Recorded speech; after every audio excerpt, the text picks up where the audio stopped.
waaw defoon nañu ko ci ginnaaw waaw nañu déplacé ko léegi déplacé ba pare waaw déplacé loolu la doon wax nii sax waaw bu ñu demee nee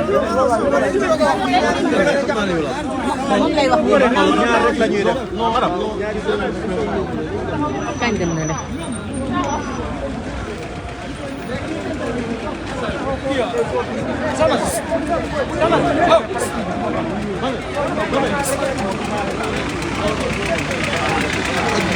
ak dégloo ay fii léegi nag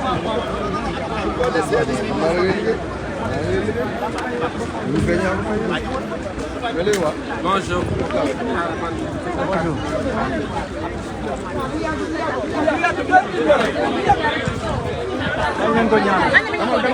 non non sama micro laa bëgg sama ko téye ba pare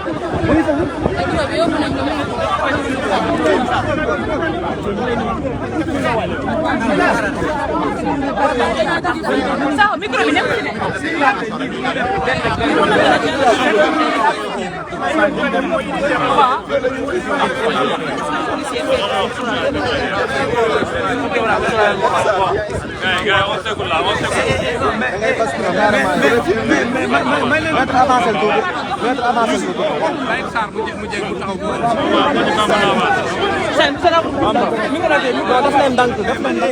mais il faut écarter bay ñi mën a jël oui ma grand da ngay basculer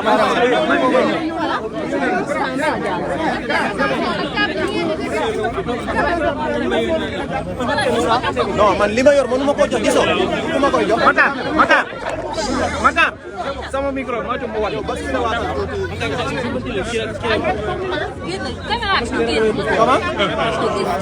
soxna si lii mënoo koo téye lii dafa diis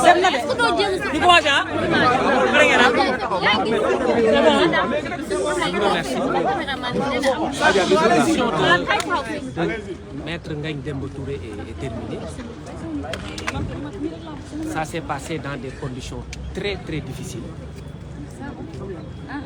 Des conditions très inhabituelles, parce que nous, en peut-être quelques années, 20 ans, 21 ans d'exercice de notre profession, nous n'avons jamais vu une condition aussi difficile. C'est en raison peut-être de la personnalité du président, mais également du caractère inique et injuste des poursuites. Nous avons toujours dénoncé la judiciarisation du débat politique. Quand un homme politique parle, il est dans son monde, il est dans le contexte politique. Malheureusement, depuis quelques années, on a assisté à une judiciarisation du débat politique.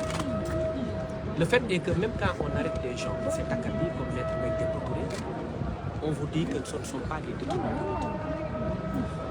Vous me permettez de répondre à Madame le garde des Sceaux, mon confrère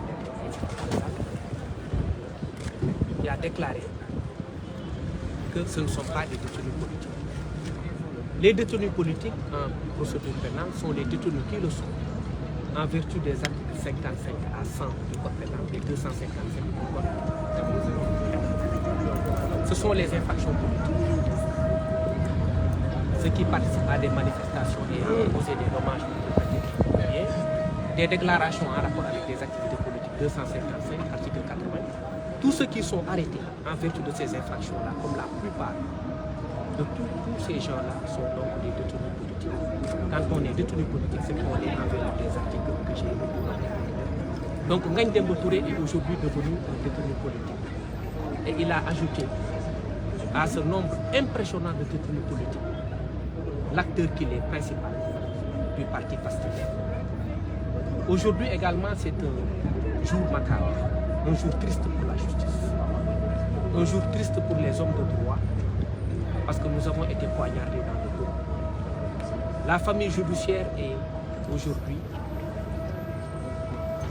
aux abois, elle est meurtrie. Parce qu'un membre essentiel de la famille judiciaire, qui se trouve être un greffier, a été placé sous mandat de dépôt par ce juge même qui l'a formé dans le cadre de l'exercice de son office. C'est pourquoi Ngagne Demba Touré a eu très mal après la décision de la France. Nous n'avions pas demandé à être au-delà ou au-dessous de la loi, ni en deçà de la loi. Nous voulions un traitement équilibré et à équidistance. On a vu une ordonnance dans laquelle un juge s'est permis d'insulter dans le cadre de son mandat, le traitant de lâche. Nous avons estimé que ce n'était pas admissible. Et nous avons estimé que ce n'était pas normal parce que le langage judiciaire a ses exigences. Ngagne Demba Touré mérite le respect. Je disais tout à l'heure que c'est un jour triste pour la justice. Aujourd'hui, le greffe est meurtri. Et le greffe est un pan essentiel de la justice. L'avocature, la magistrature ne sont pas plus importantes que le greffe. Aujourd'hui, c'est le bras de la justice qui a été coupé. C'est la main de la justice qui a été arrachée. C'est la plume de la justice qui a été brisée. Ngagne Demba Touré est toujours en prison. Et c'est un événement qui est très triste. Et nous craignons qu'il y ait des événements qui vont effectivement marquer la fin de la justice et l'avènement de la justice. Et c'est le cas aujourd'hui. Mais il y a eu des injures et aussi des pleurs dans la salle. Oui, trop d'émotions. Trop d'émotions. Injures, pleurs. C'était très mouvementé, c'était très fort. Je vous ai dit que le moins ancien d'entre nous qui a, le plus ancien d'entre nous qui a peut-être 40 ans de bas, je crois que c'est Maître Denis nous dit qu'il n'a jamais assisté. Il n'a jamais assisté à ce genre de débat. Parce que il faut une chose. C'était normal parce qu'il y avait une injustice flagrante. Et moi, ce qui me gêne, ce qui nous choque de la défense, c'est que ça procède d'une cassure par rapport à ce mouvement-là qui est resté de pacification de l'espace politique. Pourquoi cette décision-là dans ce contexte où le président de la République a même annoncé la mort en disant qu'il allait pacifier l'espace politique et réconcilier les cœurs et réconcilier les familles. C'est incroyable. C'est incroyable. Comment peut-on placer quelqu'un sur mandat dans ce contexte-là? Et Ngagne Demba Touré est un élément essentiel du parti. Et nous sommes meurtris, nous estimons que cette décision est grave et que nous estimons également que cette décision est très grave. Les chefs d'explication. Quelqu'un me demandait cela tout à l'heure, je ne comprends, je ne connais même pas le nom exact. Tellement c'est important. Et je vous fais la révélation que même Maître Ngagne Demba Touré est beaucoup plus chargé, a été beaucoup plus chargé par le juge du deuxième cabinet que Ousmane Sonko. Ousmane Sonko est beaucoup moins chargé que Maître Ngagne Demba Touré. Terrorisme, outrage à magistrat, violence, voie de fait, offense au chef de l'État, tout y quantité, des infractions. On parle des propos dirigés contre Antoine Diome, des infractions sans aucune unité de destin, aucune logique, mis sur la tête d'un jeune policier. Pour moi, c'est une honte. Pour moi, c'est très grave. Je pense qu'il faut qu'on revienne aux fondamentaux de la République. Il faut arrêter de judiciariser les débats politiques. Il faut qu'on revienne à la base. Nous sommes tous devenus presque fous dans ce contexte où le leader de cette nation a dit qu'il allait réconcilier les cœurs. Aujourd'hui, un couteau a été planté dans le dos de la justice et dans le dos des acteurs politiques. D'accord, mais est-ce avéré que le procureur n'a pas requis de mandat de dépôt? Il y a une question,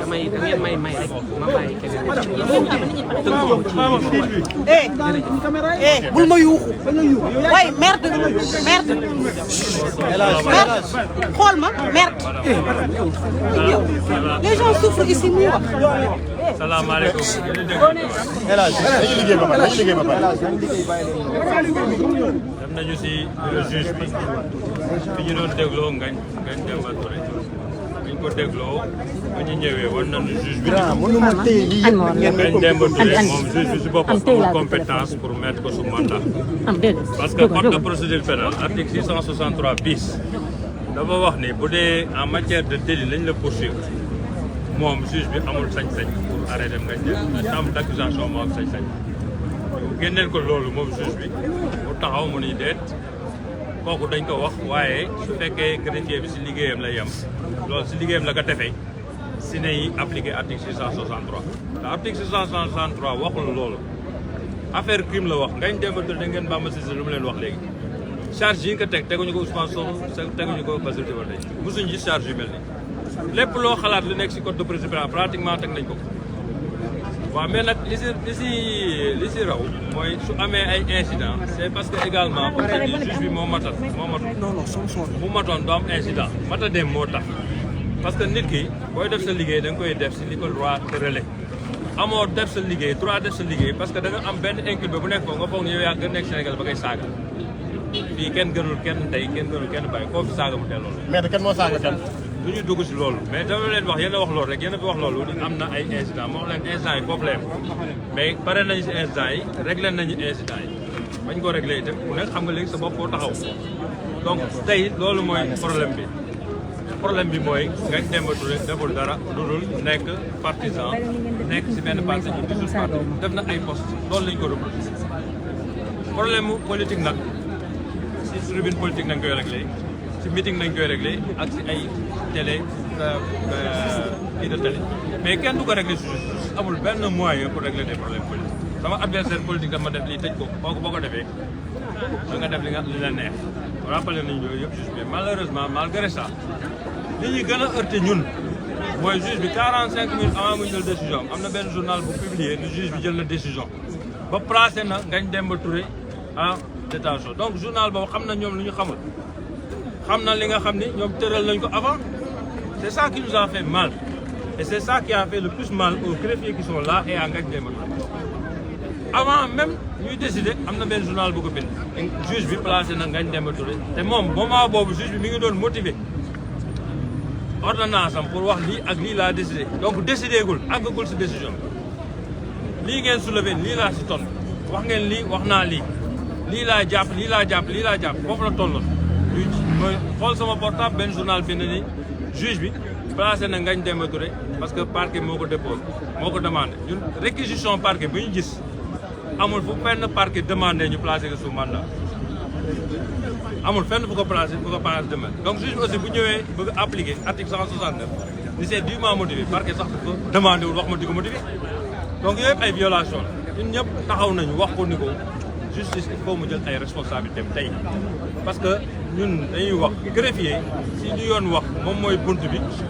mooy buntu juste mooy buntu booy duggee mooy bit booy génne loolu lay greffier ñun ñëpp nous sommes d'égale dignité muy avocat muy magistrat muy greffier te ñun ñoo bokk li ñuy passé ensemble ñu ko passé ak suñu famille greffier juge boobu nga gis am na greffier bu nekk si bureau bu ñëwee 8 heures ba peut-être 6 heures ñoom ñaar ñooy nekk te kooku bu demee si këram loolu du ko passé ak njabootam donc il faut qu'on se respecte respect boobu la greffier yi tey di exiger et ils ont parfaitement raison c'est-à-dire bu fekkee yoon daf leen may ak yelleef dañ ko war respecter fekkoon yoon dafa wax mën na ko placer kon tey greffier doy mais yoon moo wax chambre d'accusation moo am droit place que bu dee crime la moom crime ay crime la visé wul ay délit ay crime la délit waaw moo tax ñu ni ko yow juge amoo sax droit di ko jàpp amoo droit tey di ko mettre sous mandat donc loolu lañu suley moom mu répondre mu ni non non greffier bi fekkee li mu def daf ko def dans le cadre de son travail la unité boobu am mais yoon waxul loolu yoon dafa di bu dee crime bu dee délit moom si liggéeyam lu mu def si liggéeyam kenn mën ko si poursuivre bu dee délit mais bu dee crime mooy acte terroriste yi ñuy wax crime mooy offense au chef de l'État yooyu yëpp ay crime la wax ay acte terroriste ak yooyu yëpp wax na ko donc loolu yëpp amul 663 bis du code de procédure pénale dafa leer naññ si côté boobu donc loolu nag moo ñu metti tey ba ñu taxaw fii ñun tamit wax nañ ko suñu métti war nañ wax daas nañu wax nañ fu ñu yam greffier yi aussi c'est tout à fait normal ñu agir de la sorte parce que mënuñu nekk ñoom di rey seen bopp si justice di def ay heures supplémentaires yoo xam du leen ko fay lépp lu ñu leen teg ñu nangu ko ndax Sénégal avancé mais bu fekkee lii dafa am ñoom du si gis seen bopp aussi dafa mel dañ leen beddi et c'est tout à fait normal donc loolu mooy tey suñu taxawaay mooy taxawaay greffier merci Youssoufa Camara non li ñu dese mooy kon ne xeex bi moom ni ñu ko bàyyi greffier yi daal président de l'amicale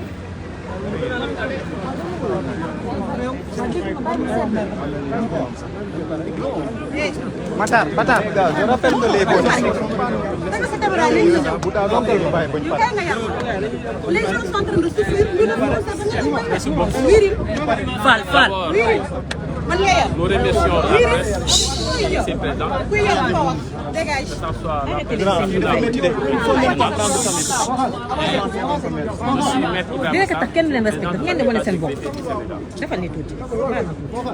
Nous remercions également les avocats qui ont pris la parole et qui nous précédé dans la mesure où ils sont exprimés sur le registre judiciaire et politique. Mais nous, amicales, nous allons nous exprimer sur le registre du corporatisme. parce que Ngagne Demba appartient à la famille judiciaire d'une manière générale, mais particulièrement à la famille du greffe. Ce qui s'est passé aujourd'hui a été une grande déception pour plusieurs raisons. D'abord, la première raison que l'on peut évoquer comme étant une déception est que Ngagne Demba, à sa qualité de greffier et avec son statut de greffier, devait bénéficier d'une représentation de garantie en justice. Ceci dit, rien ne peut expliquer son placement sous mandat de dépôt. Ce privé de juridiction, à travers l'article 663 bis du Code de procédure pénale, devait bénéficier à Ngagne Demba. Le juge en a fait fi. L'autre raison est que ce juge a utilisé des termes de lâcheté dans son mandat d'arrêt international. Et cette lâcheté, nous la voyons à travers ses actes et ses paroles.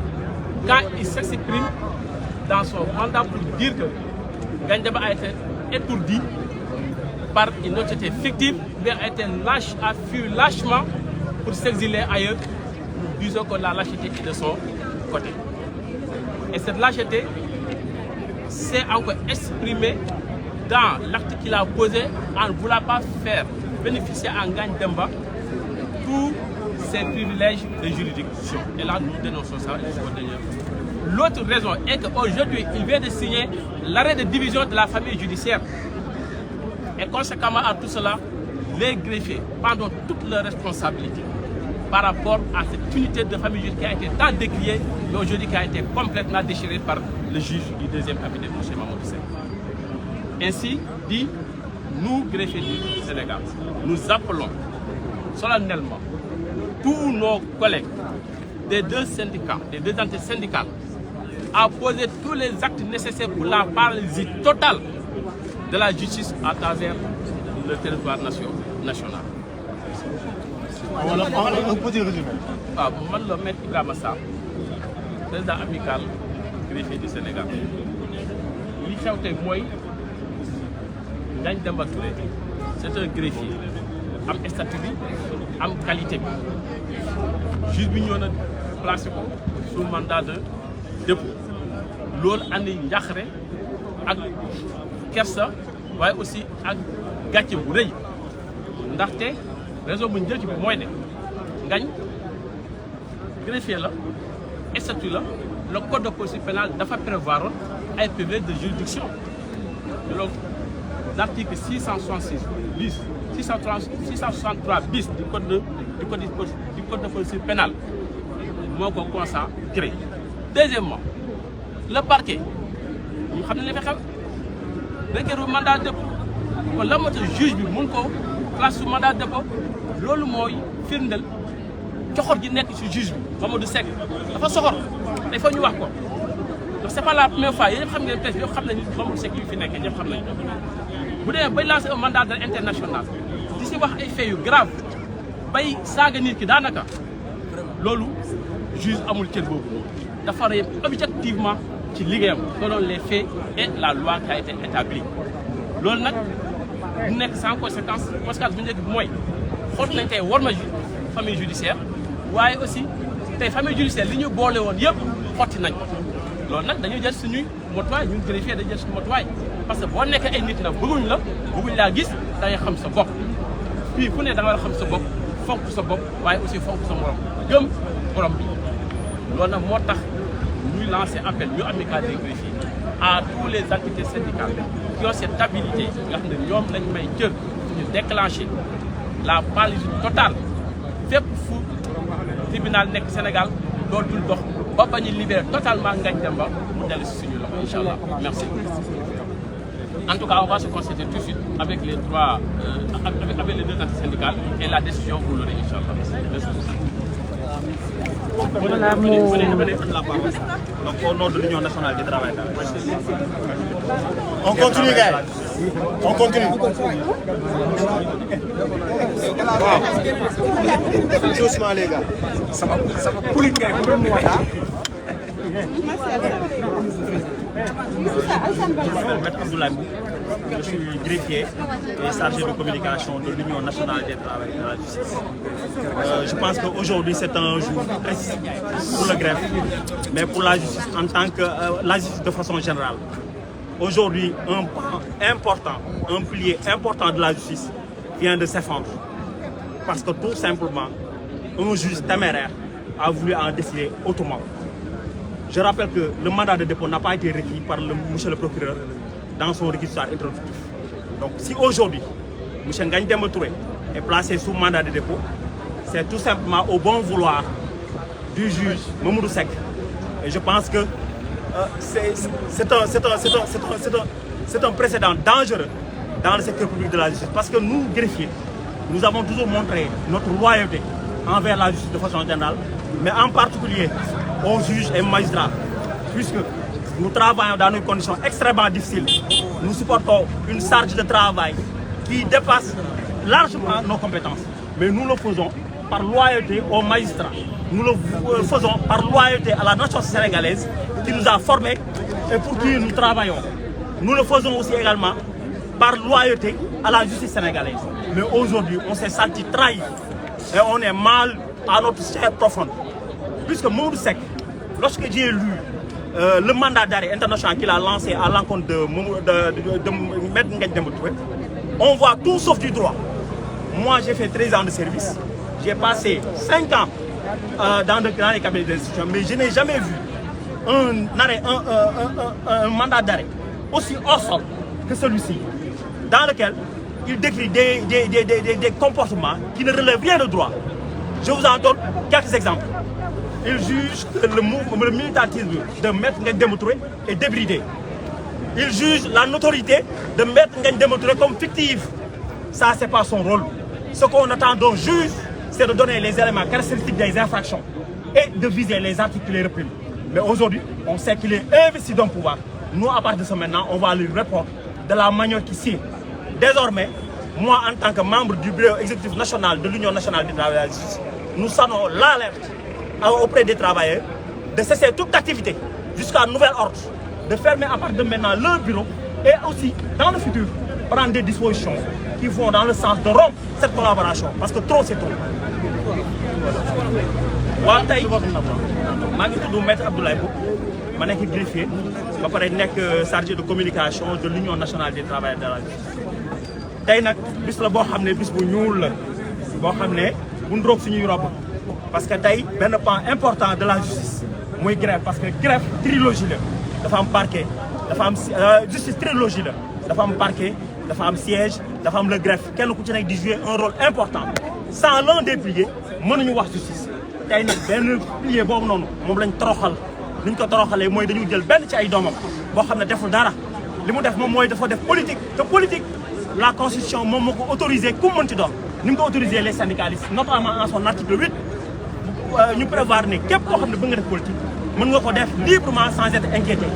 Tey nag Mamadou Seck xam nga ban costume la sol jël passé outre même ses pouvoirs parce que quand même tey réquisitoire introductif am na infraction yu mu visé moom dafa passé outre ces infractions là li ñuy xaar ci mandat d'arrêt pour bu juge d'instruction man mi nga xam ne def naa 13 ans de carrière def naa 5 ans dans un cabinet d'instruction musuma gis un mandat d'arrêt aussi désinformé que celui-ci.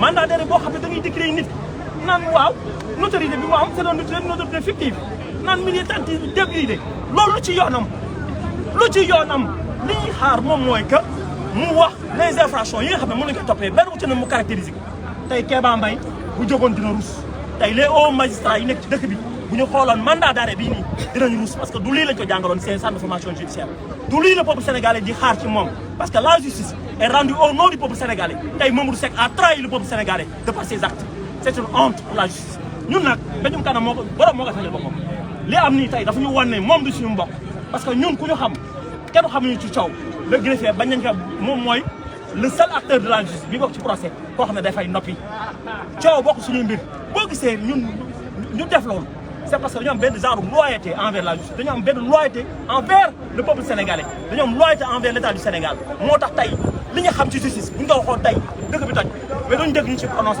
parce que nous sommes sous serment mais tey loolu lépp dafay dakk dinañu war ne ñii tey comme que ñu ay noonu la ñuy jàppee ñun tamit dañu jël suñuy matukaay d'abord la li ñuy jëkk a lancé moom mooy que à partir d'aujourd'hui képp koo xam ne yaa ngi ci greffe nag pour greffier kese dafa am interprète judiciaire dafa am chauffeur dafa am archiviste dafa am secrétaire administratif ñoom ñëpp dañu leen wax à partir d'aujourd'hui ñu tëj seen i bureau bu dee justice ñun bokkuñu ci tey ñun dañ ca xam dara bu ñu mënee rendre justice sans nous dañ ko def parce que ñun xam nañ ce que nous pesons tey bu ñu ci nekkul woon tey décision de justice du génn on se tue dans les bureaux mais ñii mérité wuñ ko tey jii on prend ces résolutions jusqu'à nouvel ordre que ne bépp liggéey dootu amati en tout cas en ce qui me concerne. maa ngi tudd Maître Abdoulaye Mboup di greffier nekk chargé de communication de l'Union nationale des travailleurs de la justice.